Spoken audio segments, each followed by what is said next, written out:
केवल एक स्तर पे नहीं, जबकि बल्कि कई स्तरों पे इन्होंने हमारा नाम रोशन किया, अपने स्कूल का नाम रोशन किया है।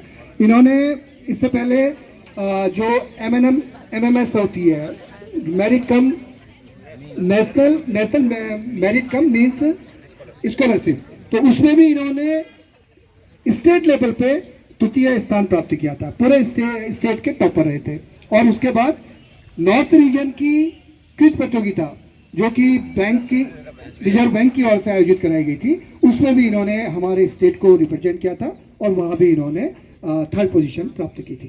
तो मैम, आपका दोबारा से मंच में स्वागत है। आपका तो हम कई बार इंटरव्यू ले चुके हैं, तो कैसा लग रहा है आपको? बहुत अच्छा लग रहा है। मतलब जब रिजल्ट आया था तो लगा नहीं था कि इतने आएंगे, पर जब आया तो बहुत खुशी हुआ। आपको क्या लगता है कि थोड़े से कम रह गए कहीं पर?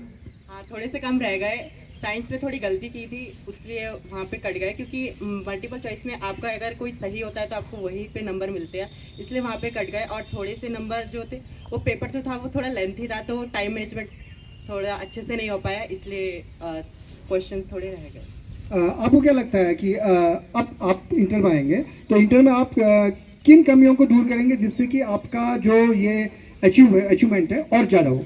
सबसे पहले टाइम मैनेजमेंट करना मैं अच्छे से सीखूंगा। उसके बाद डिस्ट्रैक्शंस को कम करना है, क्योंकि आजकल डिस्ट्रैक्शन बहुत ज़्यादा है।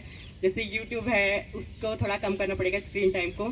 और पहले जो मैंने गलतियां करी थी उसको ज़्यादा से ज़्यादा करके मैं सुधारूंगा। जैसे मैं बहुत जल्दी जल्दी लिखता हूँ, तो काफ़ी बार जो है वो ज़रूरी पॉइंट्स छूट जाते हैं और गलती हो जाती है। जैसे वर्ड्स में मिस्टेक हो जाती है, उनकी स्पेलिंग्स में मिस्टेक हो जाती है, सेंटेंस बनाने में कभी कभी मिस्टेक हो जाती है, तो उसको ठीक करने की कोशिश करूँगा। इस बार आपका पढ़ाई का जो स्ट्रेटेजी थी, आपकी जो प्लानिंग थी, वो किस प्रकार रही? आप कैसे टाइम को स्कूल में, घर में किस प्रकार से आप अपने टाइम को बांटते थे? तो पहले स्कूल में आके तो मैं पढ़ता ही था, और उसके बाद जो खाली पीरियड होते थे उसका मैं सही तरीके से इस्तेमाल करता था। फिर घर पे जाके भी पढ़ता था, क्योंकि मैंने कोई कोचिंग नहीं ली थी, इसलिए मैंने सेल्फ स्टडी से ही किया था। सेल्फ स्टडी आजकल ज़्यादा अच्छा है मेरे हिसाब से कोचिंग से, क्योंकि कोचिंग में जाके आप वही चीज़ दोबारा पढ़ते हैं, लेकिन सेल्फ स्टडी में आपको पता होता है कि आपको क्या पढ़ना है। तो सारे सब्जेक्ट्स के लिए मेरी जो स्ट्रेटेजी थी वो अलग थी। जैसे इंग्लिश के लिए मैंने फ्रेम पे ज़्यादा ध्यान दिया, क्योंकि फ्रेम्स के उसमें ज़्यादा नंबर होते हैं, और स्पेलिंग्स मिस्टेक थोड़ी हुई, लेकिन उसको अब ठीक करने की कोशिश करनी है। साइंस में मैंने डायग्राम्स को बहुत ही अच्छे से पढ़ा था, क्योंकि डायग्राम से आजकल ज़्यादा क्वेश्चन आ रहे हैं, कॉन्सेप्चुअल क्वेश्चन ज़्यादा आ रहे हैं, कि उसमें आपको ज़्यादा से ज़्यादा सोचना पड़ता है। और हिंदी में भी मैंने फ्रेम्स पे ज़्यादा ध्यान दिया। हिंदी एक स्कोरिंग सब्जेक्ट है, आप उसमें ज़्यादा से ज़्यादा स्कोर कर सकते हैं, इसलिए अगर आपने उसको ज़्यादा अच्छे से पढ़ा तो आपके बहुत अच्छे नंबर आ सकते हैं। मैथ्स में मैंने टू प्रूफ, गिवन और इन सब चीज़ों पर ज़्यादा ध्यान दिया, और ज़्यादा से ज़्यादा अच्छे से आपको जो डायग्राम या फिगर्स बनाए होते हैं उसको अच्छे से अच्छे लिख के आना है, और साफ साफ लिख के आना है। ये नहीं कि ज़्यादा लिख के आना है, कम लिख के आना है, लेकिन साफ साफ लिख के आना है, कि उनको पता चल जाए एग्जामिनर को कि हाँ आपने सही लिखा है, क्योंकि वो उनके पास इतना ज़्यादा टाइम नहीं होता कि वो आपकी पूरी अच्छे से कॉपी पढ़े। तो अगर आप इंपॉर्टेंट पॉइंट्स को मार्क कर देते हैं पेंसिल से, तो उससे ज़्यादा अच्छा होगा। और पेंटिंग में मैंने अच्छे से पढ़ा था, क्योंकि पेंटिंग जो है वो बहुत ही अच्छे स्कोरिंग सब्जेक्ट है। अगर आपने उसको 30/30 ला दिए तो आपको तो 100 आने ही है, उससे आपकी परसेंटेज जो है वो बहुत ज़्यादा इंक्रीज़ होगी।